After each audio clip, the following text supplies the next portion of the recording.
제가 책을 내면서 이 수천 년간에 걸친, 중국도 왕조체제를 수천 년 겪었고 우리도 왕조체제를 2000년 가까이 겪었지 않습니까? 그러니까 권력이 한 사람에게 집중되어 있던 전제 왕권 체제 내에서 간신 현상의 근원을 따지고 뿌리를 따지고 들어가 봤더니 이런 현상들을 만나게 됩니다. 가장 중요한 글자 하나가 탐이더라. 탐욕이다. 탐욕에는 여러 종류가 있습니다. 재물을 탐하는 탐재, 자리를 탐하는 탐의, 권력을 탐하는 탐권, 그리고 색을 탐하는 탐색이 있더라는 거죠. 그런데 이것이 따로따로 떨어져 있는 것이 아니라 대부분 다 이어져 있습니다. 거의 공통적으로 나타나는 현상 가운데 하나더라는 거죠. 그 가운데 가장 중요한 것은 권력이죠. 권력을 가지게 되면은 탐재, 탐의, 탐색이 같이 따라옵니다. 그래서 권력을 차지하기 위한 간신들의 노력이라는 건 정말 상상을 초월할 만큼 온갖 기발한 방법과 그 심술이라고 합니다. 마음 씀씀이가 보통이 아니었습니다. 그래서 간신들은 되게 다 영악합니다. 영리합니다. 그리고 위장과 속임수에 능합니다. 그래서 그 간신들의 본질을 정확하게 파악하려면 거기에 대한 대비, 또 거기에 대한 공부, 그 공부라는 결국 역사 공부가 되겠죠. 그죠? 그리고 그 간신들의 술법, 이런 부분들에 대해서 치밀하게 연구하고 분석하고 대비하지 않으면 막기 힘듭니다. 정말로. 우리나라도 현대사에서도 그런 일들이 많았지 않습니까? 그래서 주변에서 권력자 옆에서 권력자의 총애를 믿고 온갖 호가호위하던 그런 인간들 때문에 나라가 정말 위기에 몰린 적이 여러 차례 현대사에도 있었거든요. 그래서 이 간신 현상이 단순하게 왕조 체제에만 벌어졌던 그런 현상이 아니라 언제든지 일어날 수 있는 현상이다. 권력이 있는 곳이면은 보편적으로 일어날 수 있는 현상이다라는 점에서 경각심을 지금도 여전히 북돋워야 될 그런 중요한 현상 가운데 하나입니다. 그리고 이 탐욕의 근원에는 또 뭐가 있냐면 사자가 있습니다. 그래서 사심, 사리, 사욕, 이 나만 잘 살면 되고 내 집만 잘 살면 된다라고 하는 이 사사로움이 결국은 탐욕으로 이어지고 그것이 나중에 권력과 연결되게 되면 관신현상으로 이어지게 되는 그런 연결고리를 갖더라는 겁니다. 그리고 이 사이면에는 인간이 가지고 있는 본성 가운데에서 부끄러움을 모르는 불치가 들어가더라라는 겁니다. 그래서 탐과 사와 치를 연결을 해봤습니다. 그래서 이 불치도 굉장히 중요합니다. 후암무치 그런 얘기 많이 하잖아요. 불치 다른 말로는 이제 무치라고 하죠, 그죠? 부끄러움이 없거나 부끄러움을 모르는 자들. 역대로 그래서 많은 사람들이, 많은 학자들이 이 무치와 불치에 관한 경고성의 명언 명句들을 많이 남겨놨습니다. 성리대전에 보면은 무치적 무소불이다. 부끄러움이 없으면 못할 짓이 없다. 라고 하는 아주 유명한 명언을 남겼고요. 고현무라고 하는 학자는 불념적 무소불치요, 불치적 무소불이다. 청렴하지 못하면은 받지 않는 것이 없고 뭐든지 다 받는다는 겁니다. 뇌물 얘기합니다. 불치적 무소불이다. 부끄러움을 모르면은 부끄러움이 없으면은 하지 못할 짓이 없다. 라는 말로 부끄러움을 모르게 되면 일어나는 현상을 경고를 했고 왕부지라고 하는 학자는 치이지나 부끄러워하기는 쉬워도 부끄러움을 알기는 어렵다라는 말로 되게 누군가로부터 지적을 받으면 우리가 부끄러워는 합니다. 그죠? 좀 속된 말로 쪽팔리긴 합니다. 그런데 내가 왜 쪽팔려 하는가라는 부분에 대해서는 알기 어렵다는 거죠. 당장 어떡하냐 그러면 자기한테 부끄럽게 만든, 그죠? 그 사람을 원망하거나 그 사람을 욕하는 쪽으로 돌려버립니다. 되게. 중령에 보면은 그래서 이런 대목이 나옵니다. 호학 근호지요, 역행 근호인이요, 지치 근호용이다.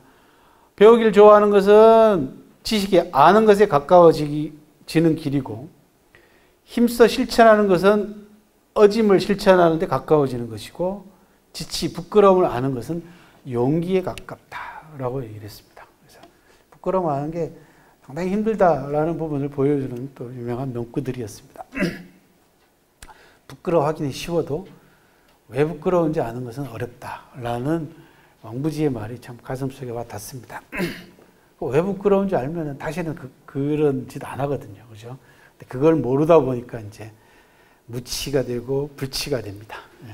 간신 때문에 신세를 망치고 나라를 위기에 몰았던 가장 대표적인 고사성어 가운데 하나가 관포지교입니다. 여러분들은 흔히 관포지교는 관중과 포숙의 우정으로만 알고 계시지만 실제로는 이 스토리는 2시간짜리 대화 드라마입니다. 관중과 포숙의 우정으로부터 출발해서 한 나라의 리더의 리더십 문제부터 시작해서 그 다음에 포숙의 위대한 팔로우십, 그 다음에 관중의 자기의 능력을 충분히 발휘하게 만들어주는 환공이라고 하는 지도자의 깨어있는 리더십, 그리고 말년에 이 환공이 간신배들한테 빠져가지고 결국은 자기 자신의 신세를 망치고 나라를 위기에 모는 데까지 아주 긴 드라마입니다. 관포지교는. 황공이라는 사람은 정쟁의 와중에서 자기를 죽이려고 했던 관중을 재상으로 기용합니다. 즉 관중하고 포숙은 제나라 정치가 어지러운 상황이 되니까 각각 공자를 따로따로 모십니다. 그래서 한 사람은 공자 소백을 모시고 포숙은 관중은 공자 규를 모십니다. 이 두 사람 가운데 한 사람이 차기 임금이 될 걸로 확신했기 때문에. 그런데 둘 다 똑같은 사람을 모셨다가 만약에 이 사람이 됐을 경우에는 둘 다 신세가 낭패가 되잖아요. 그래서 보험을 들어둔 겁니다. 둘 중에 하나는 되니까. 그래서 역할 분담을 합니다. 그런데 각자 주군을 따로 모시다 보니까 자기가 모시는 주군이 임금이 돼야 되잖아요. 그래서 공자규를 모신 관중이 공자규의 명령을 받아가지고 배다른 형인 공자소백을 활로 쏘아서 죽이게 합니다. 그래서 숨어 있다가 관중이 공자소백에게 활을 날려서 명중을 시켰는데 어디다가 맞췄냐 그러면 버클에다가, 혁띠에다가 맞춥니다. 공자소백이 위장을 합니다. 이때 연기를 해요. 그래서 진짜로 맞은 것처럼 말해서 비명을 지르면서 떨어져서 실제로 그 암살에 성공한 것처럼 착각하게 만들어요. 그리고는 일행을 그 관중과 공자규 일행의 행차 속도를 늦추게 만들어서 제나라로 자기가 먼저 들어와 가지고 포숙하고 공자 소백이 임금이 돼요. 그게 황공입니다. 그랬더니 포숙이 황공을 설득해 가지고 주군께서 제나라 하나만 다스리시려면 저 포숙 하나로 충분하지만 천하의 폐주가 될 야심을 갖고 계시다면 관중 없이는 안 됩니다. 저한테 주시기로 한 재상 자리를 관중에게 주십시오. 라고 하는 포숙의 유명한 팔로우십이 여기서 발휘가 됩니다. 즉, 모든 능력면에서, 모든 면에서 관중이 자기보다 낫다라는 걸 포숙은 알았습니다. 그리고 제 나라에서 필요한 진짜 인재는 자기보다는 관중이 더 필요하다라는 걸 인정을 했기 때문에 자기한테 돌아올 제2인자 자리인 재상 자리를 관중에게 양보합니다. 목숨을 살려주는 건 말할 것도 없고, 관중을 살려주시는 건 말할 것도 없고, 관중을 재상으로 삼으라고. 그렇게 해서 관중이 제나라 재상을 40년간 재상을 지냅니다. 그리고는 관중은 자기 능력을 충분히 발휘해서 제나라 백성들을 부유하게 만듭니다. 그리고는 제나라의 국력도 부강하게 만들죠. 이게 관중이 얘기하는 부민부국입니다. 나라 백성이 잘 살아야지 나라가 잘 살게 된다라고 하는 부민부국. 이 관중의 철학을 담고 있는 책이 관자라고 하는 유명한 책입니다. 그렇게 해서 황공이라는 사람은 춘추시대 때 최초의 폐주가 됩니다. 가장 막강한 국력을 소유하게 되고 바깥에 나가가지고 천하의 지호들을 자기가 다 거느리게 되는 춘추시대 때 춘추 5패 가운데 선두주자가 되고 아주 떵떵거리면서 잘 살았습니다. 그런데 관중이 40년 동안 재상을 지내면서 병이 들어서 세상을 떠나고 그 다음에 포숙도 세상을 떠납니다. 이게 권력자가 너무 오래 살면 안 됩니다. 그래서 제가 역사 공부하면서 재미난 흥미로운 통계를 한번 내본 적이 있어요. 그게 뭐냐 그러면 명군과 수명의 함수관계라고 하는 통계를 낸 적이 있습니다. 그러니까 중국 역사상 명군으로 평가받고 있는 군주하고 우리나라 삼국시대부터 시작해가지고 조선시대 때까지 수명이 생물 연도가 확실하게 밝혀져 있는 임금들을 대상으로 해서 통계를 내봤습니다.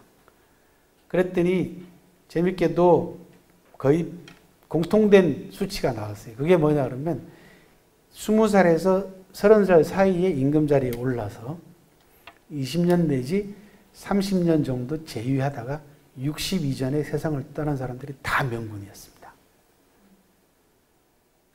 그런데 즉위는 자기 마음대로 안 되잖아요. 물론 그 당시에 수명도 자기 마음대로 안 되죠. 그죠? 왜냐하면 아버지가 죽어야지 자기가 그 자리에 가잖아요.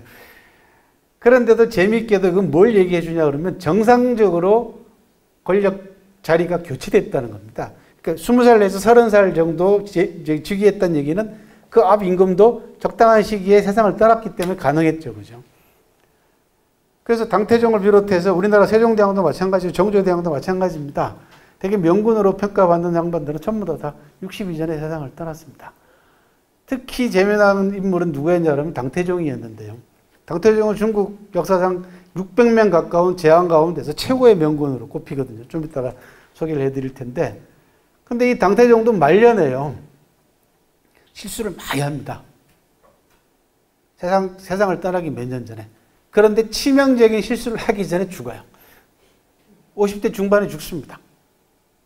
그것 때문에 명군으로 평가를 받게 되겠습니다.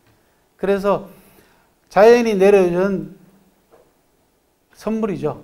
수명이라는 결국은 그죠. 자기 마음대로 못하는 거 아니겠습니까? 그래서 이 명군도 잘 죽어야 된다. 그죠? 죽으려면은. 그러니까 이 황공도 적절한 시기에 세상을 떠났으면 천하의 명군으로 이름을 남았을 겁니다. 근데 이게 너무 오래 살아요. 이게 관중도 죽고 포스도 죽고 난 다음에 이제는 브레이크가 없어요. 처음에 관중을 만나가지고 황공이 테스트를 합니다. 그러니까 포숙이 자기한테 돌아올 재상 자리를 양보할 만큼 과연 뛰어난 인재인가 아닌가. 이게 황공 입장에서는 긴가민가한 거예요. 그래서 이 두 사람이 대화를 나눕니다. 그 대화가 설원이라고 하는 책에 기록이 되어 있는데요. 현대어로 바꾸면 이렇습니다. 내가 천하의 폐주가 되고 싶은데 가능하겠소? 라고 관중에게 물어봅니다. 재상 자리를 제안하기 전에. 그랬더니 관중이 No problem. 문제 없습니다. 근데 나한테 약점이 많다. 그게 뭡니까? 내가 술을 좋아한다. 술을 한번 마셨다 그러면 보통 2박 3일은 마셔야 된다. 그랬더니 관중이 문제 없습니다. 내가 여자도 좋아한다. 10여자 안 모자란다. 그랬더니 관중이 그것도 문제 없습니다. 나 또 있다. 뭡니까? 내가 사냥도 좋아한다. 옛날에 권력자에게 그 주색과 사냥은 치명적인 약점으로 작용하는 경우가 많았습니다. 왜냐하면 이게 다 사람을 약간씩 미치게 하는 요소들이 있거든요. 사냥도 마찬가지거든요. 사냥 나가서 사냥에 빠져가지고 몇 달이고 안 돌아오다가 나라 빼앗기는 임금들이 많아요. 그 사이에. 쿠데타가 일어나가지고. 그리고는 술하고 주색 때문에 나라 망한 케이스는 많지 않습니까? 뭐 오죽하면은 그죠. 주지중림 그런 얘기 나오잖아요. 그런데 이 세 가지를 다 좋아한다는데도 관중이 문제가 없다고 얘기하는 거예요. 그랬더니 황공 입장에서는 이 친구가 지금 재상 자리가 탐에 나가지고 전부 다 일부러 그런 거 아닌가 싶어서 물어봅니다. 그러면은 내가 어떻게 해야 되냐? 어떻게 하면 내가 이걸 다 누리고도 천하의 폐주가 될 수 있겠냐? 그랬더니 관중이 아주 유명한 리더십 5단계를 얘기를 합니다. 이게 중국 역사상 천하의 명장면 가운데 하나입니다. 첫 번째, 지인하십시오. 사람을 아십시오. 알지자 사람인자입니다. 쉽습니다. 그러니까 그 유명한 사람들 말은, 훌륭한 사람들 말은 다 쉽습니다. 알고도 쓰지 않으면 안 됩니다. 그러니까 쓰십시오. 용인하십시오. 그래서 쓸 용자 사람인자입니다. 쓰시는데 그냥 쓰시면 안 됩니다. 소중하게 쓰십시오. 중용하십시오. 라고 얘기합니다. 중용은 높은 자리를 주거나 월급을 많이 주는 게 중용이 아닙니다. 소중하게 쓰는 걸 중용이라고 합니다. 그 다음 쓰셨으면 맡기십시오. 위임하십시오. 라고 얘기합니다. 그러면서 제일 마지막으로 이 네 가지를 모두 다 실천하시고도 요게 안 되면 다 말짱 두루묵이 됩니다. 그게 뭐냐? 원소인하십시오. 소인배를 멀리하십시오. 그러니까 다 해놓고도 측근 정치하지 말라는 겁니다. 우리나라 실제로 경영자들 가운데 이런 사람들 많습니다. 그러니까 다 실천하고도 꼭 자기하고 가까운 사람 하나를 옆에다가 붙여놓고 이 사람을 감시하게 만드는 거예요. 이게 소인배 정치입니다. 원소인. 그래서 소인배를 멀리하십시오. 라고 얘기를 했거든요.